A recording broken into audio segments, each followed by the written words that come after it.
All right, guys, welcome to another video where we are going to talk about the stock I put the most money into so far this year. Now, the race was neck and neck between two stocks, but one came out on top. So let's talk about why I'm putting my money there right now. I mean, obviously, this could change rapidly, but for today, and really for this entire year, that's where my capital has been going the most. So just make sure you like the video if you like getting the truth out the hype. That's exactly what you get today, guys. You're not going to get into the moon predictions or anything else of that nature. You're just going to get the straight truth. So as you guys know, I spent the most amount of money on Google last year, right? When it was under $200 until the magical summertime where they went from dying to the leader according to Wall Street. Well, the entire year up until the summer, we were just adding shares after share, right around the 150 range or so. It seemed like forever in regards to Google, and that took off. So that was my pick last year, but it's run away completely. So that has not gotten the most amount of money for me this year, obviously, right? So, and I know a lot of you guys think you know exactly what I'm gonna say, and you guys that are saying SoFi, well, you would actually be wrong. I'm sorry. It's just how it is. Although I have once again put a lot of money into SoFi, there's no doubt there. I'm not debating that.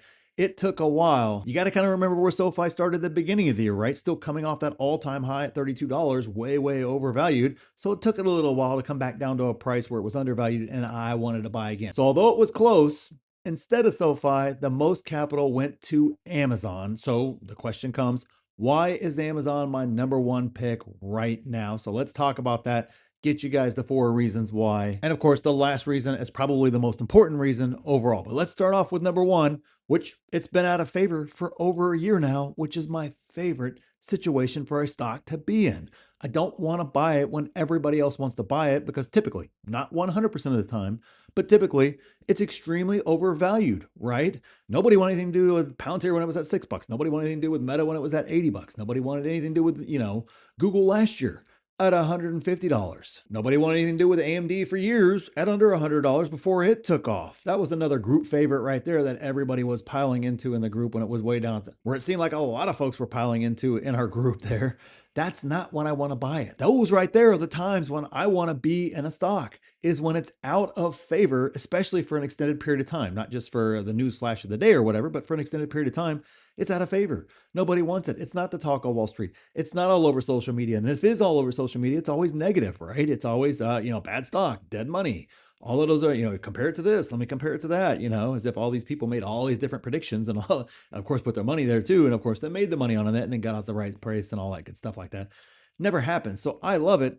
And I want to be a part of a stock whenever it falls out of favor, whether that's with Wall Street or with retail investors or both. That's the dream scenario right there. That's where you get the best pricing and the best amount of shares, or the most cheapest shares per se, is right there during that time. So Amazon's been out of favor for a while. There's just been everybody chasing everything else. Great. More time to add more shares at cheap valuations, just like we did with Google last year, just like all the other previous stocks we talked about too. So the second reason is that it's going to be one of the AI winners. Now, be very, very clear here. I believe and I know there will be multiple winners, if not hundreds of winners in AI. This whole winner takes all AI race to oblivion, all this sort of stuff, that is CNBC social media nonsense. It's never been true. It's the same narrative took place during the internet days.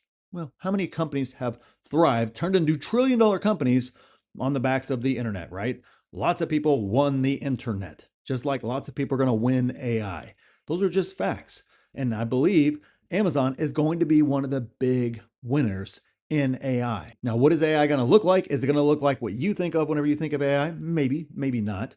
But just know that there's going to be so many different avenues and so much money made in AI in a variety of different industries in a variety of different ways, to think that a company like Amazon that's leaning forward into AI, and more importantly for me, leaning forward to AI in regards to making their business better. Sooner or later, they're going to be very commoditized and very homogenous, and it'll just be like, what's your preference?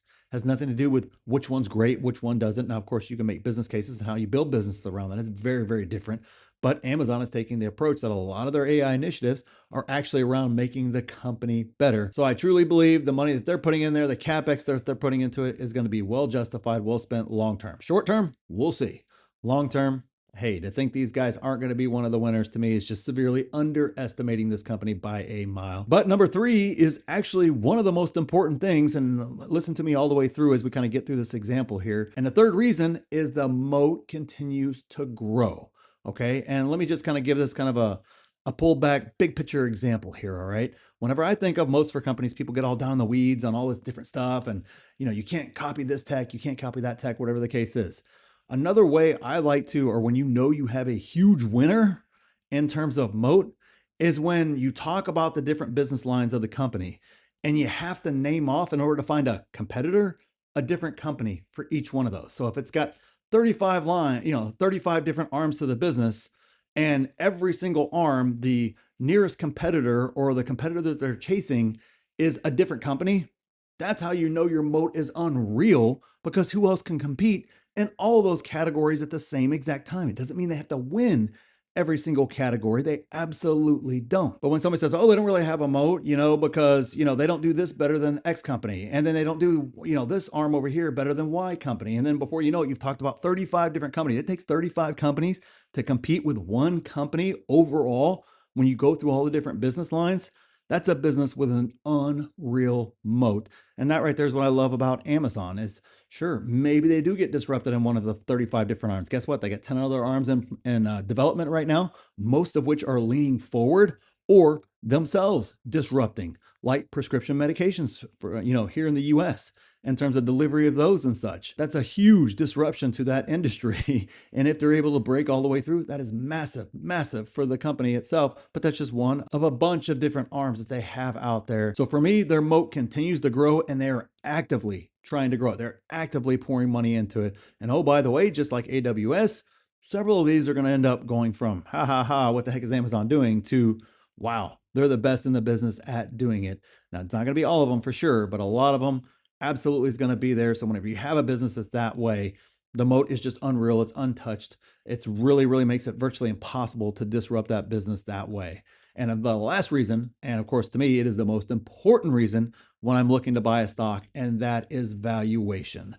You have to do valuation, guys. If a great stock bought at the wrong price ends up being a bad stock for years, maybe even decades at that stage, depending upon how high of a price you paid. Trust me, talk to anybody who overpaid for companies in 2021. There's a lot of folks still sitting on a lot of money going nowhere. And when I look at Amazon's valuation right now, it's at some of the cheapest levels ever this year. And yes, I understand it's a much more mature business. It should not command the same multiple that it commanded, 15 years ago. I would agree there completely.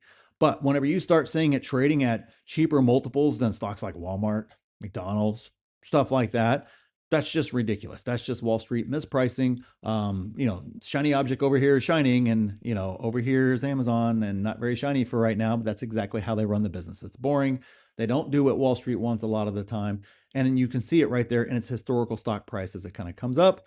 It kind of has these period of time for a year, 2, 3, whatever the case is. It kind of peters out before it goes on its next leg up, kind of a rinse repeat per se, especially with their CapEx cycle that they use with their, inside just the physical retail, goods selling, over the internet there. Just the delivery business alone is CapEx heavy, and that's where a lot of that CapEx goes. But if you notice, each and every single time it gets cheaper, it brings in more automation, it brings in more systems that continue to make that business cheaper and cheaper and cheaper to operate with that CapEx there. So for me, man, I'm getting it right now at a great valuation, and they're leaning forward in AI, and they're leaning forward in all these different, disruptive type of businesses in regards to what they're trying to get into outside of just what they're already into.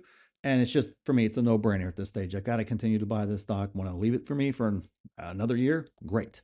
Don't freaking care. That's the way you build out massive positions that then when they finally do return back to fair value, you make a lot of money. And of course, if it goes on an epic run or you have some sort of a breakthrough on earnings or anything else of that nature, that right there is where you make, another fortune, where you got lucky when the reality was you didn't get lucky at all. You were just prepared. You got on the opportunity, and more importantly, you had years worth of opportunity in order to add. So that's why I made Amazon my number one pick for now. But of course, that can always change based upon, what happens. I don't know. Just like, Google last year was one I was adding to, and then all of a sudden it just took off on me, right? That's exactly what happened. And if you don't want to have to wait for this video, you want to see all that discussion about what would be next in real time, see my complete watch list with price targets, be a part of the best 6, 7, and 8-figure Discord out there. And we got something awesome coming for all of our members out there that are on the annual plan for our membership. Getting ready to launch here before the end of the month. Check out the pinned comment. I may have left something special for those of you guys that stuck around this long, who want access to that, who want access to free courses, free coaching. Again, this free thing that's coming to you guys as members. and so much more. Live streams, live Q&As, you name it, it's all in there. We've tried to put as much as we can in there. Check out the pinned comment, see everything that's evolved, and see if our membership's right for you. And click this video here if you want to see exactly what I'm buying in this market, and click here to see my exact plan for this market. So thanks for watching, and we'll see you in the next one.